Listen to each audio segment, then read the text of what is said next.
Thanks for clicking on this video. Be sure to subscribe and click the bell icon and turn on all notifications to keep up to date with the latest information and discussions. So it turns out that Bardock the Believable pulled off something unbelievable. Huh. Hey guys, MasakoX here.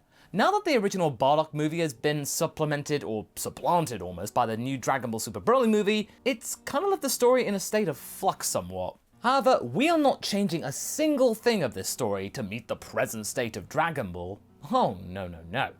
This scenario is our tribute to the Bardock Father of Goku special, which entertained us and provided us with a really cool character for nearly 3 decades. Bardock is still pretty cool, but this tale is from, I don't know, simpler times. So today, we continue with part 4 of the tale of what if Bardock convinced the Saiyans. Now if you're new to this series, I thank you for joining us, and I hope that you have a fun time. For a quick catch-up, Bardock's gift of clairvoyance was bestowed upon him by a fish guy who can see the future! However, all he saw was a planet no longer existing, his planet. His people would be wiped out if he didn't do something about it, and he could do something about it, so long as people believed him.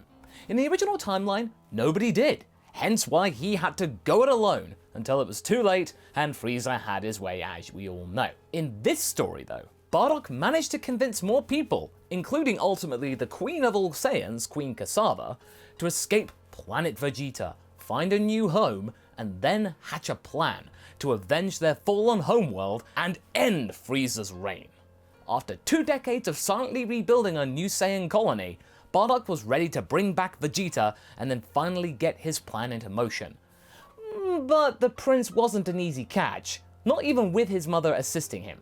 Essentially, this story has completely changed the dynamic of Dragon Ball. With Bardock still around, our time in Z is almost nothing like it was before. In the last part, Goku had managed to almost pull off a hilarious ploy and pretend to be his father in order to get Vegeta to come with them. They nearly did it without fighting at all, but Goku blew it at the last moment, as he does, and they had to do the deed the slightly harder way. Nevertheless, they were able to get Vegeta to come with them, thankfully, in part because the prince was bored due to the years of mediocre planet acquisition. But, the fun had gone out of it, so maybe a change of scene for Vegeta would provide some kind of meaningful entertainment. However, Nappa had his scouter on during the whole mess, and as he gets his bearings, he's unsure what to do. Does he rat his comrade in? Well, he kinda left his scouter on, so he sort of did the job without knowing it. Before we begin though, I'd just like to say that you should probably check out my personal website, MasakoX.com, where you can get behind the scenes content, plus extra what if articles to give you a better insight into these stories. More content will arrive in time, so be sure to bookmark that site.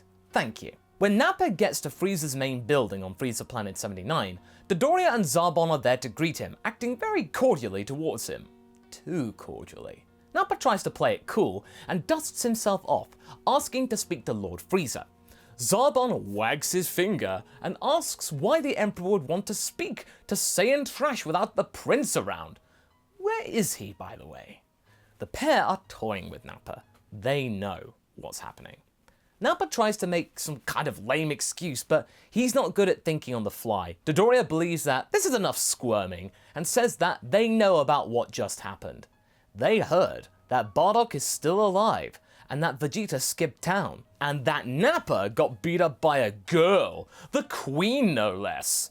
Nappa is horrified and then clutches his scouter, tossing it to the ground and stomping it. Zarbon goes, "Oh my, Nappa, you do know that the scouter was made especially for you. How could you be so cruel?" Nappa runs out of the building and doesn't know what to do. Now that he has no scouter, how is he able to go and follow Vegeta? He then feels a small hand at the small of his back. "Oh, what's the matter, monkey? Missing your best buddy? Don't worry, I can fix that for you." Frieza has a plan. Meanwhile, Vegeta and the others arrive at the Saiyan colony base, with many of the older Saiyans gasping that the prince has finally returned. Mother and son are reunited, and together they can reclaim the Saiyan status as the most feared clan in the galaxy. At least that's what Vegeta's thinking. However, Vegeta is not interested in these meager platitudes at the moment. Maybe later. But he wants to speak to Bardock first, and try and figure out what kind of idea that the man himself has for the Saiyans, not hearing it from his impish fool of a son. Vegeta asks Goku, or Kakarot, where he came from, and Goku was happy to talk about Earth and how great it was, especially the food. Vegeta is kind of intrigued, but he cannot let that slip right now. He needs to remain aloof in order to get the lowdown and exactly what he wants. A kingdom to rule. Bardock sits atop the throne and walks down to meet the prince with his hand outstretched. Vegeta is unsure, but then grabs it with an evil smirk, right before retracting his other hand and aiming a gut punch, trying to knock Bardock out and assert authority. But Bardock isn't about to be hoodwinked like that. He's been training these past 20 years. He is stronger than the prince by now, and counters by dodging the hit, and then with his grabbed hand, slams Vegeta 180 degrees in the air and into the floor, crumbling it into dust, leaving Vegeta very, very shocked indeed. As well as Goku. Cassava? No, not at all. She knew that this is the kind of stunt that Vegeta would try and pull, to try and reassert his dominance of what he thought was just a figurehead, low-class warrior in Bardock. She knew that Bardock had been preparing for any eventuality, including this one. He's a frontline expert, unlike Vegeta, who got by with his power and prestige alone, despite his smarts in combat. He just got lazy in the intervening years. Bardock glares at Vegeta, but with a wry smile. Oh yeah, that felt good.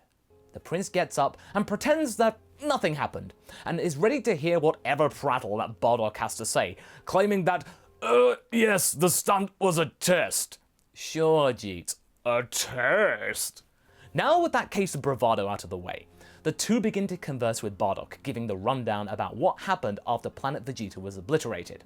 Vegeta is somewhat impressed that a bunch of low-class warriors were able to rebuild into what appears to be a semi-functional society on a dustball of a world, despite the lack of support from outside sources. Not too shabby, low-class warrior. But Bardock is unmoved. They've moved on from such labels as low-class or elite. This is just prattle that Frieza instilled in Saiyans to manufacture some kind of loyalty to him. Here, all Saiyans are equal and united in their hatred towards one common enemy. The Saiyans are far less cruel than before, but they still like a good fight, and are more geared towards self-preservation and revenge, rather than doing any more of Frieza's work. Vegeta scoffs at this notion, and turns to his mother as if to get her support in this notion. How dare they eschew their past and their heritage? But Cassava says nothing. She gives him a steely look as if to confirm what Bardock is saying is true. It is. Vegeta is angry. What is this? This isn't a race to be proud of. These are just a bunch of no-hopers snuggling together for warmth and just existing.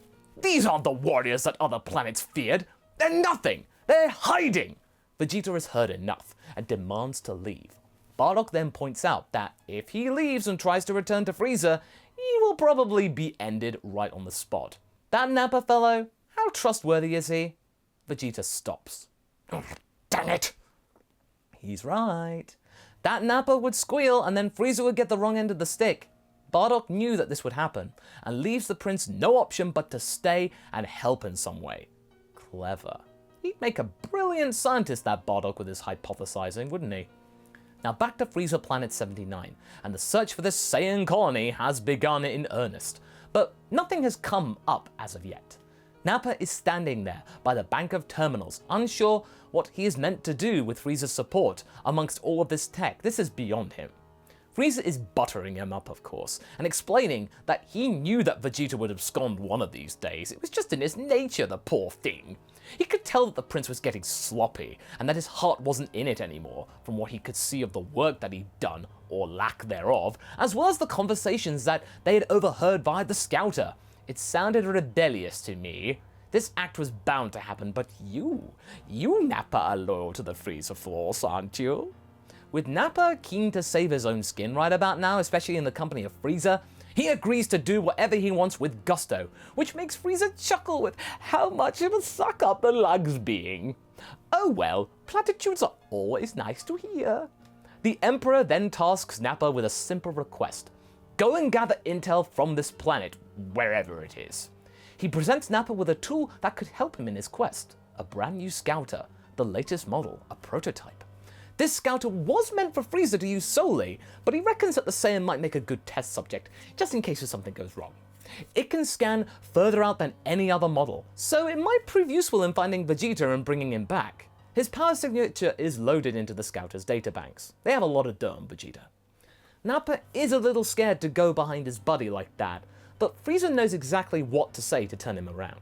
His princely buddy had turned the worm, so to speak, so he'd made it clear that Nappa meant nothing to him, and that he chose a bunch of ragtag soldiers that he just met over his closest ally.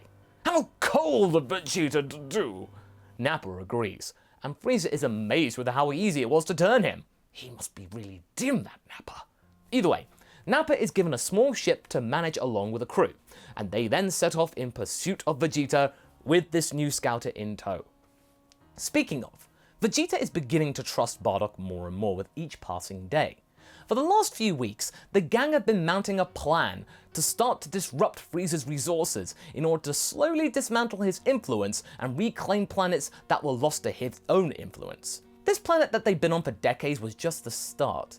Now they would try to actually planet hop, reclaiming each world one by one until they get back to the base, Frieza Planet 79, for the final showdown.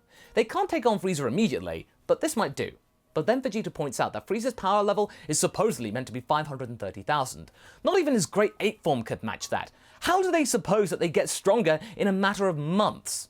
Bulma then pipes up and says that the ship that they arrived here on has a gravity chamber in it, which can speed up training, plus a small clutch of sensu beans to speed up recovery.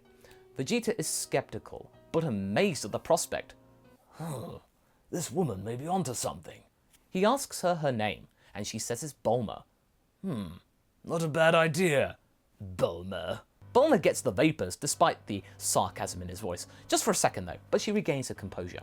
So it's settled. The Saiyans would decamp from this planet and follow the Earthcraft as they drift from planet to planet, liberating the local populace on each world, or what's left of it. The strongest warriors would join Goku, Raditz, Vegeta and Bardock on the gravity ship for extra training in order to maximize their gains, and the rest would continue to train on their own as best as they can. But before they go, Raditz and Goku point something out to Vegeta.